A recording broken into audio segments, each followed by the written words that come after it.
Hello, and welcome to episode 144 of the Quiet Strong podcast, especially for introverts. I'm your host, David Hall, and the creator of quietandstrong.com. This is a weekly podcast dedicated to understanding the strengths and needs of introverts. Introversion is not something to fix, but to be embraced. Normally, we will air each episode on a Monday. Please subscribe on your favorite platform.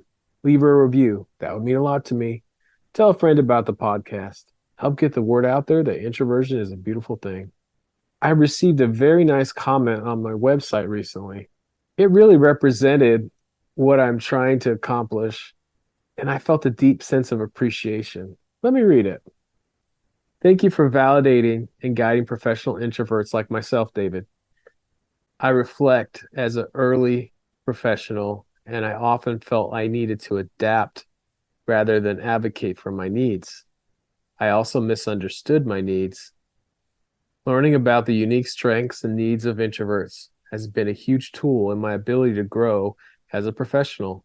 For example, being a professional is no longer the work of adapting, but the work of creating the perfect schedule with activities that energize me and adequate preparation to utilize my strengths as a deep thinker. Now I come into meetings ready to contribute ideas that I'm proud of rather than disappointed that my valuable ideas didn't arrive on set until after the meeting. I'm looking forward to learning more with you. The work you are doing with the podcast is vital to our society to harvest the strengths of our introverted workforce. Thank you. Wow. I can drop the mic now, right? This represents so well what I want for me and for you. Have you ever felt like you had to adapt as an introvert? I have.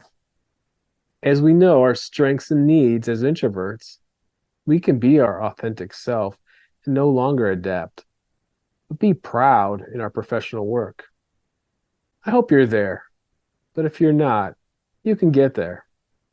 It's amazing when you're using your great strengths and you're having great accomplishments that you, as an introvert and a unique individual, can bring and not adapt to someone we think we're supposed to be. So thanks so much for leaving the comment. I appreciate you. And I can use a little appreciation from time to time, as we all can. We are human beings and need appreciation, whether we're introverts or extroverts. So, what's the difference in receiving appreciation or recognition as an introvert? I see posts about introverts not liking the spotlight. I wonder if that's true. For me personally, I work on things that are important to me, and I do like them to be known, and I do appreciate some recognition. I don't mind the spotlight. Sometimes I crave it, or sometimes I need it. So personally, I value my achievements or my team's achievements or my organization's achievements being recognized. I'm an introvert, but I'm intensely competitive, although it's usually a quiet competitive nature that I have.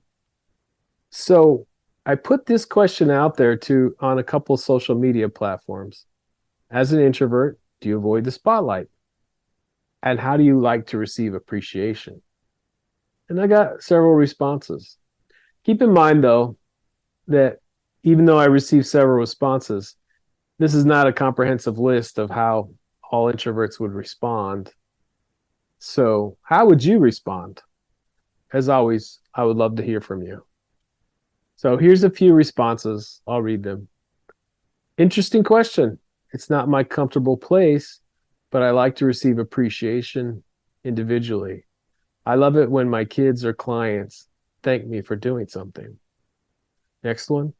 I would appreciate to be recognized in private, or at least in front of those who I feel strong emotional connection with. Next one.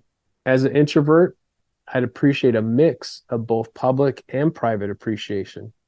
Based on experience, receiving public appreciation can boost my confidence, while receiving private appreciation would offer a more personal and intimate connection. I absolutely hate being in the spotlight, but battle with wanting to share my thoughts ideas and opinions in meetings, especially if the latter ones dominate the conversation. I also get horrific stage fright in the run up to a conference or a workshop. But when I finish the presentation or talk, I feel exhilarated. Another one, I think we all love to feel valued and know that we've done well, been successful, helpful, or made an impact. But we struggle to know how to take the compliment or praise as we feel embarrassed, especially if done publicly. It's nice to be recognized, and I wonder how this might be done in a gentle, non-center of attention manner. And another, yeah, I'd prefer not to be recognized. I don't care how amazing whatever I did is, utilizing it is all the recognition I need. And another, sometimes it depends on the situation. I prefer to be in control when I'm in the spotlight because then I can make choices about what feels good to me and when I can take breaks, recharge, how much I want to be in the spotlight, etc. And another, I think this depends on the nurture topic and how you were raised. I, as an introvert, prefer that isolated recharge with no chaos, noise, in the comfort of my own home. However, I've gained a wide range of skills that allow me the ability to switch hats, if you will, when I'd be okay sharing my experience on a topic. I am well studied on stage with a crowd if I know what I have to offer the world and it would be meaningful and inspirational to others in a life-changing way. It's worth stepping out of my normal comfort zone if the payoff is huge. I do believe it to be a practice skill, however. And this next one, by any means necessary, meaning avoiding the spotlight.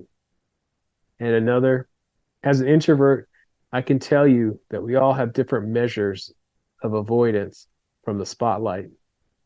I can be hesitant to share the spotlight, but when a topic that is discussed hits home for me, then that fear is gone. My reception of thanks, gratitude, and appreciation are something I'm always working on. To some, this may not be something they consider to be in the spotlight, but for myself, it is. Show work in progress. In other areas, exploring the spotlight. It would really depend on the environment, who was around, and what the reason was. And then another person says, I avoid the spotlight at all costs, but I'm also shy and not just introverted. As for the best way to receive appreciation, this summer I was recognized at a conference where they knew me. So they asked ahead of time if I wanted to be recognized on stage. I said, no, thank you. They didn't bat an eyelash or try to convince me, and they just said, okay. And they got me the plaque afterward. I know I got it, and they knew I got it. That's a perfect scenario for this introvert. And another one, I struggle with this. I think I'd be okay with the spotlight if it wasn't for the criticism and self-doubt that goes along with it. I'm working on getting better at just putting myself out there just to get some exposure and build relationships. But it's not easy. Every time someone doesn't react positively, I spin into self-doubt for a long time. And then another great question. I tend to prefer private recognition. And then just one more. I like both, but in public, I don't like a big thing to be made of it. Don't drag me up on stage or shine a light on me. Just a mention will suffice. In private, I like to understand why I'm getting the recognition. I need to be able to join the dots between what I've done and why it's being recognized. Otherwise, it can come across as being insincere. So, thank you everybody for your comments. I hope you enjoyed hearing from some fellow introverts, a wide variety of responses. I really do appreciate the time you took to respond and share. And for me, as I said, I love the spotlight. as some have mentioned, there was a time when I didn't understand my introversion. I was more shy and anxious. I was uncomfortable, but I wanted the spotlight. We'll get into this further. It's interesting to see the diverse responses from introverts regarding their relationships with the spotlight and how they prefer to receive appreciation. Here's some reoccurring themes and insights based on these responses I got. So, as far as private recognition, many introverts seem to prefer private recognition, whether it's from family, close friends, or one on one situations. They value personal, intimate appreciation over public acknowledgement. They find comfort and fulfillment in knowing that their efforts are noticed and appreciated by those who truly know them. This private recognition allows introverts to feel valued without the pressure of being in the spotlight. And as I'm talking today, you're going to notice that I'm going to say many introverts or some introverts. I'm definitely not going to say all introverts because it's not true. It just depends on the person, and we're not all alike. Quality over quantity. Another recurring theme is that some introverts often prioritize quality over quantity when it comes to appreciation. They value sincere and meaningful recognition rather than superficial or excessive praise. Introverts appreciate thoughtful gestures, genuine compliments, and actions that demonstrate understanding and respect for their unique qualities.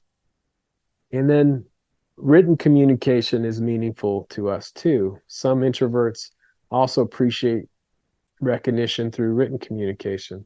They feel more comfortable expressing themselves through writing rather than speaking in front of a group. A heartfelt note, an email, even a text message can go a long way, making an introvert feel seen and appreciated. The written word allows them to process their thoughts and emotions at their own pace, enabling them to articulate the feelings more effectively. So, as far as public recognition, some introverts appreciate a mix of both public and private recognition. Public acknowledgement can boost confidence, but they may still prefer to be more low key and not overly dramatic. Again, this is different for everybody. What's true for you? Do you like to be publicly recognized or sometimes publicly recognized or not at all? And some introverts want to be recognized, but they have a challenge with being in the spotlight. So many introverts express discomfort with being in the spotlight, especially in situations like meetings, conferences, presentations. They may experience stage fright, but often still feel exhilarated after the experience. Some introverts struggle with self-doubt and criticism when they put themselves in the spotlight. It can be challenging to overcome these feelings, but they're working on building relationships and getting exposure. And some introverts prefer being in control when they're in the spotlight. This control allows them to make choices about their level of involvement. And of course, when they need to take a break and recharge. So, with all of this, if you want public recognition, but you suffer with shyness, this is something you can overcome. This could be through gradually exposing yourself to more public situations.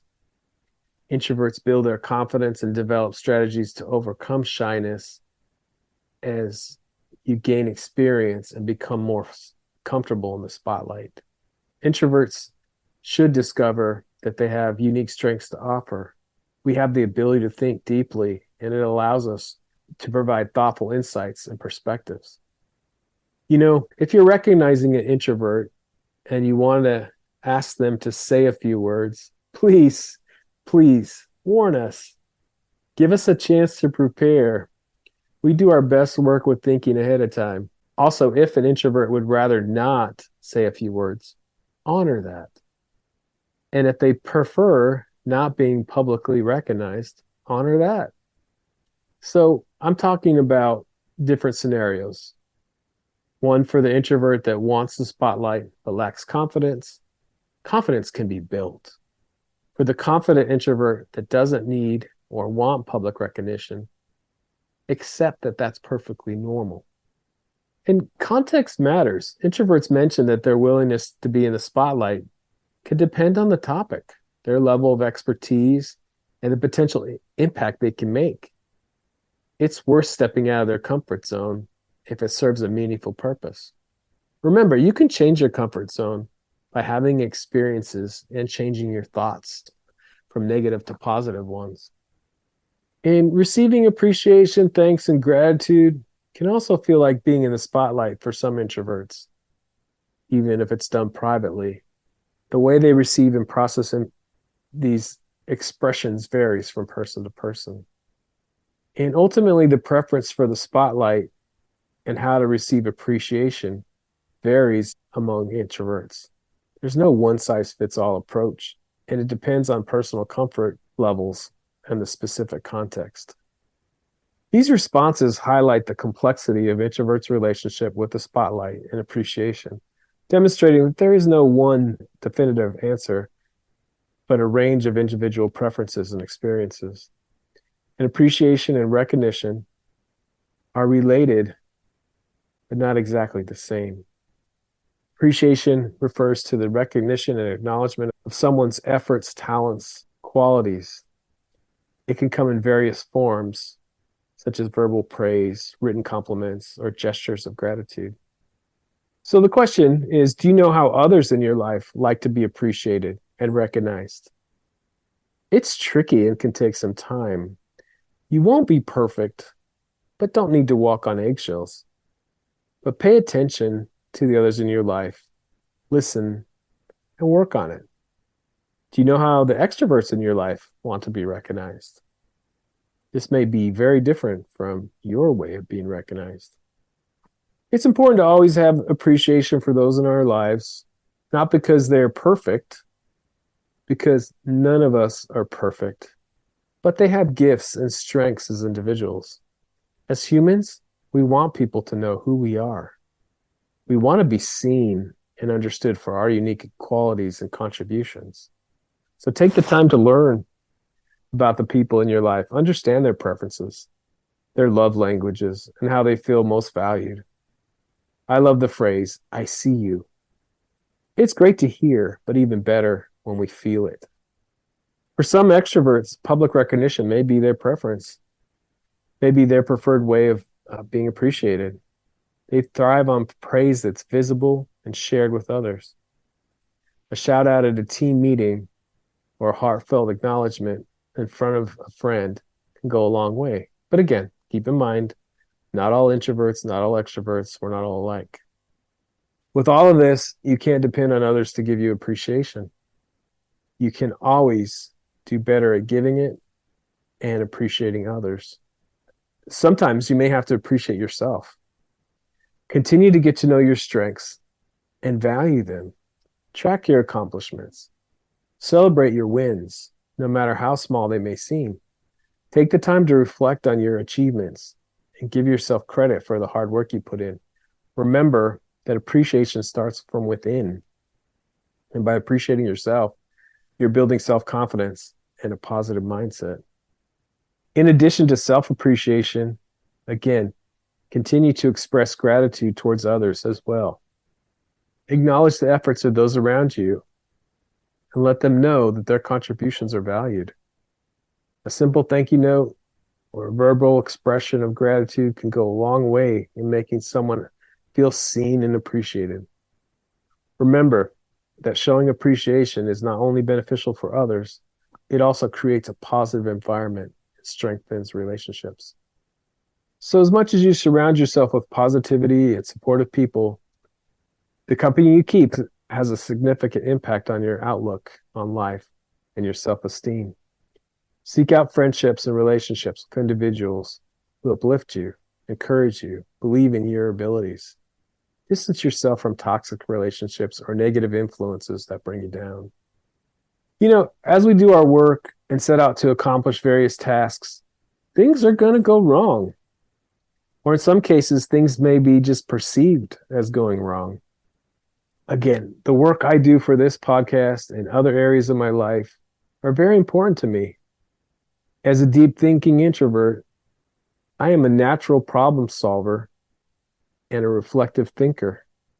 I try to focus on the great work that has been done and how we can continually make things better. I admit I can get very frustrated when the focus is purely on the negative or what's wrong. It's so important to acknowledge what is good and how we can continually make things better. I love the appreciative inquiry approach. Let's briefly take a look at this.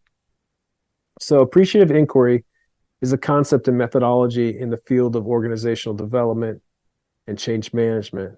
It was developed by David Cooper-Ryder and Suresh Srivastava in the 80s as an approach to foster positive change within organizations. Appreciative inquiry is based on the idea that organizations and individuals grow and develop in the direction of what they inquire about and focus on. The key principles are a positive core. Appreciative inquiry focuses on the organization's positive core, which involves identifying and understanding the strengths and values and successful aspects of your organization. It also, the next one is a constructionist principle. This principle suggests that the language and the questions we use influence our reality. By asking positive, generative questions, appreciative inquiry aims to stimulate positive and constructive dialogue. It proposes that the process of inquiry and change can be simultaneous. By engaging in the inquiry process, organizations can create positive change.